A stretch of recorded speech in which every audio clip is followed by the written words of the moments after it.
Hello friend, आज हम लोग देखते हैं यूबीपीसीएल बुक सॉल्यूशन। तो आइए फ्रेंड, आज देखते हैं हम लोग।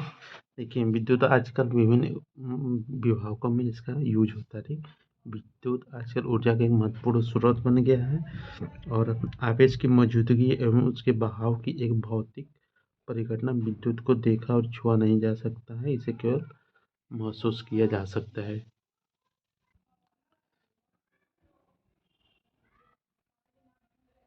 आइए दोस्तों देखते हैं।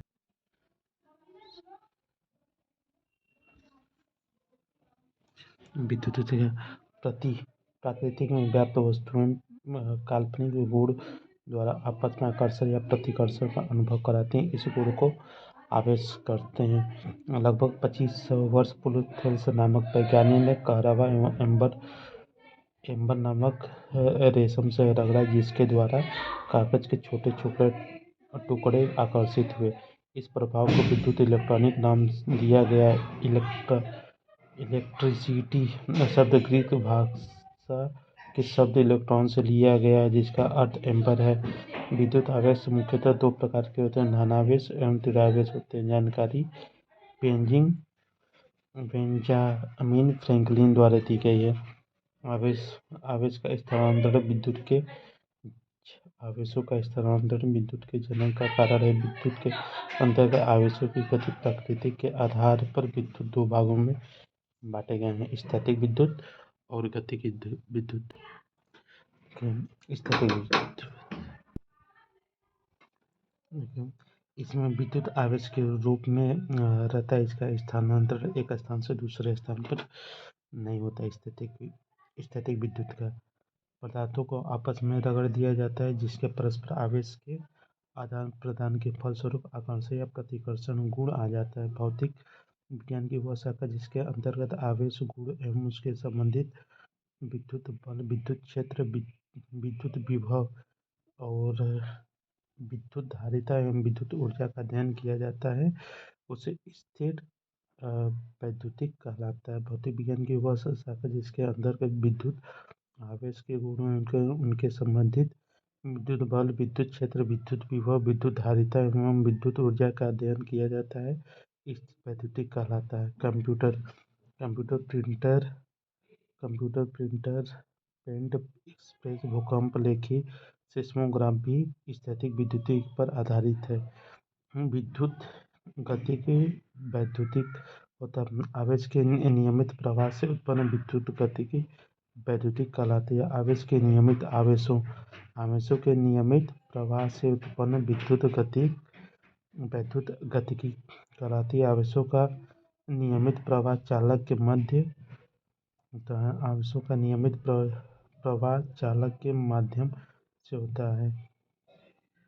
इसे तारों व केबलों की सहायता से एक स्थान से दूसरे स्थान पर पहुंचाया जा सकता है। वर्तमान में इस प्रकार की ऊर्जा को हम सेल, बैटरी, डायनेमो के अल्टरनेटर से उत्पन्न कर सकते हैं। गतिकी वैद्युतिक को इसे वर्तमान में ऊर्जा को सेल, बैटरी, डायनेमो अल्टरनेटर से उत्पन्न कर सकते हैं। देखिए, परिभ्रमण को परिक्रमा बोला जाता है, योज्य को जोड़ने योग्य बोला जाता है, उद्गम को प्रारंभ बोला जाता है, निर्वात को वायु रहित बोला जाता है, व्युत्क्रमा को विपरीत समानुपात बोला जाता है, प्रतिकर्षण को अलगाव, अदिश को दिशाहीन बोला जाता है और पृष्ठ को सतह बोला जाता है। लेकिन आवेश उत्पन्न करने की विधियाँ होता है। आवेश 3 प्रकार के उत्पन्न होते हैं। यह प्रयोग स्थिर परिस्थितियों के हेतु प्रयोग में लिए जाते हैं। दो वस्तुओं को आपस में रगड़ने से आवेश का स्थानांतरण नीचे दी गई अनुसार होता है। देखिए, धनावेशित, ऋणावेशित। ठीक, कांच की छड़ पर धनावेशित होता है चार्ज, कांच की छड़ पर धनावेशित होता है। और रेशम का ऋणावेशित होता है। रेशम का कपड़ा ऋणावेशित होता है। बिल्ली के खाल पर धनावेशित होता है। बिल्ली के धान पर धनावेशित, ऊनी वस्त्र पर धनावेशित होता है। ठीक, एवोनाइट की छड़ पर ऋणावेशित होता है। प्लास्टिक या एवोनाइट की छड़ पर ऋणावेशित होता है। ठीक, धनावेशित कांच की छड़, बिल्ली की खाल, ऊनी वस्त्र, धनावेशित, कांच की छड़, बिल्ली की खाल, ऊनी वस्त्र, धनावेशित, त्रिडावेशित, रेशम का कपड़ा, एबोनाइट की छड़, प्लास्टिक या एबोनाइट की छड़, त्रिडावेशित, रेशम का कपड़ा, एबोनाइट की छड़, प्लास्टिक या एबोनाइट की छड़ पर त्रिडावेशित होता है। इस क्रिया में दो धात्विक वस्तुओं को परस्पर मिलाने पर उसमें आवेश का स्थानांतरण होता है, उसे परिपथ में विद्युत धारा का प्रवाह होता है। प्रेरणा द्वारा विद्युत चुंबकीय क्रियाओं द्वारा वस्तु से दूसरी वस्तु में बिना संपर्क आवेश का स्थानांतरण होता है, जिसे ट्रांसफार्मर कहते हैं। ठीक। आवेश की योग्यता। आवेश भी देखो दोस्तों, आवेश भी द्रव्यमान की भांति एक अदिश राशि है। आवेश भी एक द्रव्यमान की भांति अदिश राशि। विभिन्न प्रकार के आवेशों को एक स्थान से दूसरे स्थान के लिए बीजगणितीय योग का प्रयोग किया जाता है।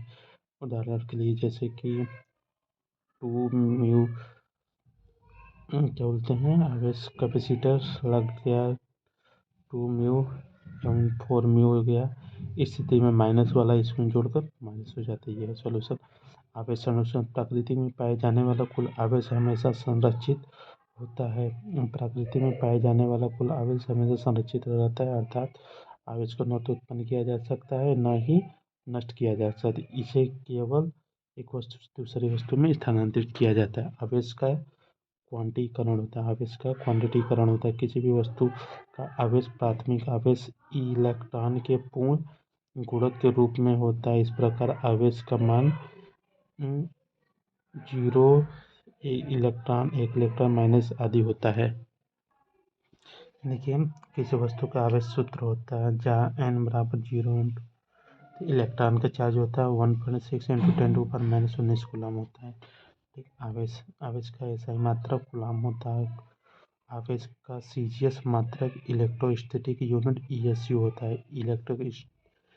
इलेक्ट्रोस्टैटिक यूनिट होता है। आवेश का सीजीएस मात्रक इलेक्ट्रोस्टैटिक यूनिट होता है। 1 कूलम बराबर 3 × 10⁻9 होता है। 1 कूलम बराबर 3 × 10⁻9 होता है। 1 कूलम बराबर 3 × 10⁻9 ESU होता है। एक ESU बराबर 3.33 × 10⁻10 कूलम होता है। एक ESU बराबर 3.33 × 10⁻−10 कूलम होता है। ठीक। एक फैरेड बराबर 96,500 कूलम होता है। 96,500। एक फैरेड बराबर 96,500 कूलम होता है। एक कूलम बराबर 3 ×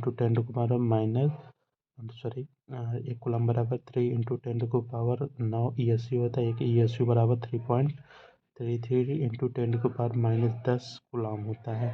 आवेश की एक अन्य इकाई फैरेड होती है। आवेश की एक अन्य इकाई फैरेड होती है। एक फैरेड बराबर 950 कूलम होता है। आवेश का मापक इलेक्ट्रोस्कोप विद्युत द्वारा किया जाता है। कूलम का नियम। इस नियम की खोज फ्रांसीसी वैज्ञानिक चार्ल्स आइंस्टीन डी ने की थी। इस नियम की खोज फ्रांसीसी वैज्ञानिक चार्ल्स आइंस्टीन डी ने की थी।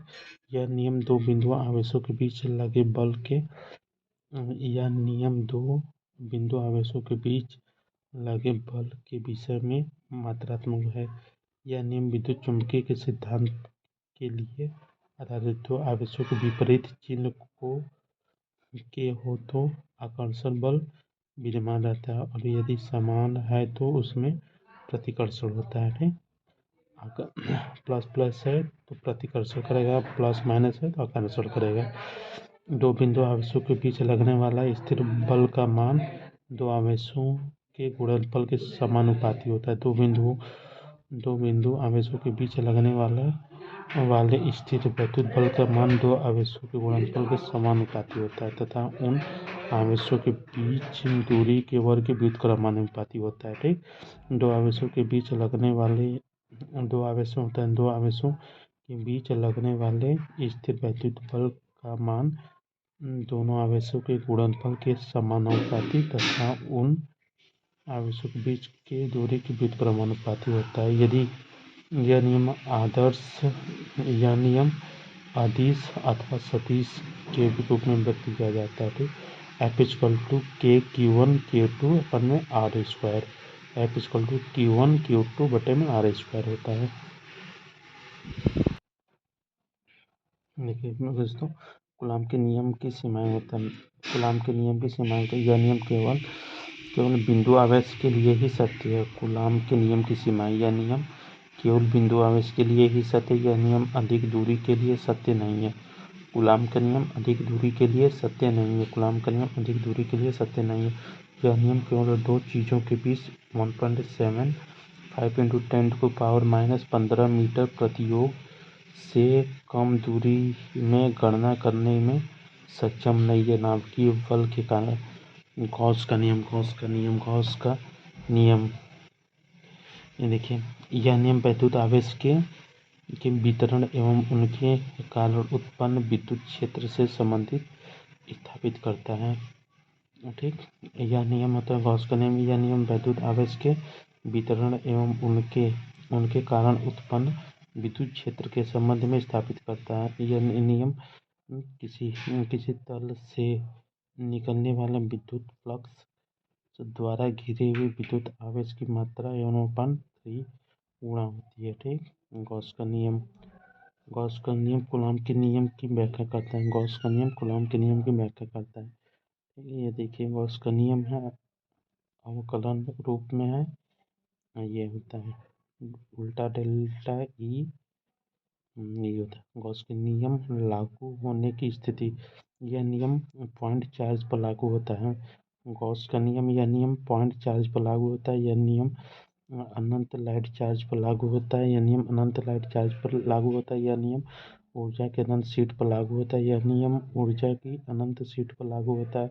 यह नियम समान रूप से गोलाकार सेल पर लागू होता है। यह नियम समान रूप से गोलाकार सेल्स पर लागू होता है। देखिए, विद्युत आवेश के क्षेत्र प्रबल होता है। एकांक धन आवेश के कारण उत्पन्न विद्युत वाहक बल क्षेत्र की तीव्रता अथवा प्रबलता कहलाती है। इसे सांकेतिक भाषा ई के रूप में निरूपित किया जाता है। ठीक,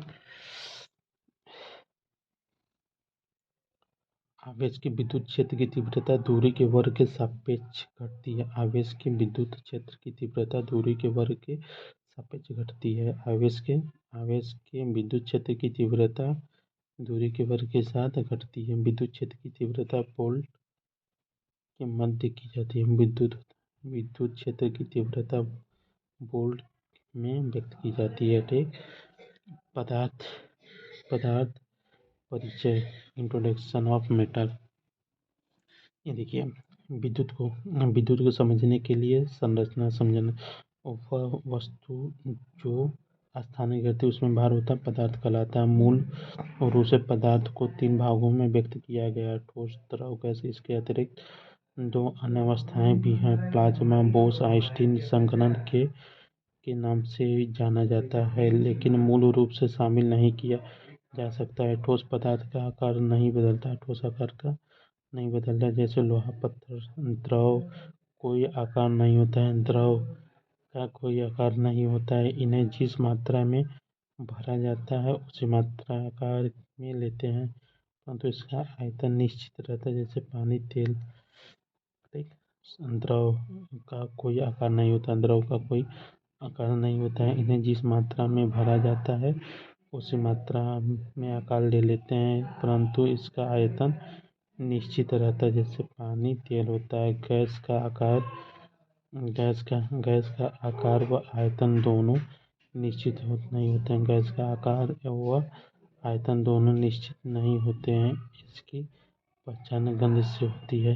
प्लाज्मा आवेशित व प्लाज्मा आवेशित व उदासीन कणों से बनी वह गैस है जो कुल मिलाकर लगभग उदासीन है।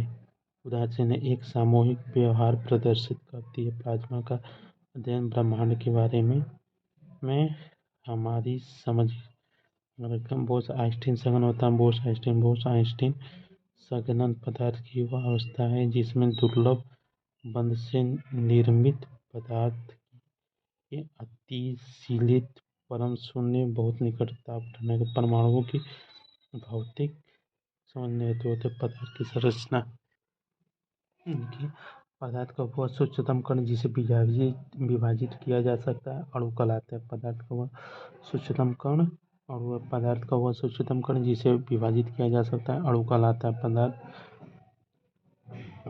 के इन सूक्ष्मतम कणों में पदार्थ के भौतिक एवं रासायनिक गुण विद्यमान रहते हैं। प्रत्येक अणु की अवस्था विभिन्न होती है। ठोस पदार्थ की अणु तीव्रता ठोस पदार्थ के अणु बहुत तीव्र गति से गतिमान रहते हैं और इनमें अणुओं के मध्य बहुत निकटता रहती है, अर्थात अणुओं के मध्य आकर्षण बल अधिक रहता है। द्रव में कणों के मध्य आकर्षण बल कम अथवा सामान्य रहता है, जबकि गैसों के मध्य आकर्षण बल सामान्य से कम रहता है। इसी कारण से बहुत से गैसीय कण सरलता से माध्यम से चारों आकर्षण बल का घटनाक्रम ठोस होता है। द्रव गैस सबसे अधिक ठोस में आकर्षण होता है, फिर द्रव में, फिर गैस में। देखिए परमाणु केवल रासायनिक अभिक्रिया में भाग लेते हैं। परमाणु केवल रासायनिक अभिक्रिया में भाग लेते हैं, स्वतंत्र अवस्था में विद्यमान नहीं रहते हैं। परमाणुओं के 3 मूल कण इलेक्ट्रॉन, प्रोटॉन तथा न्यूट्रॉन होते हैं। परमाणुओं में एक नाभिक होता है।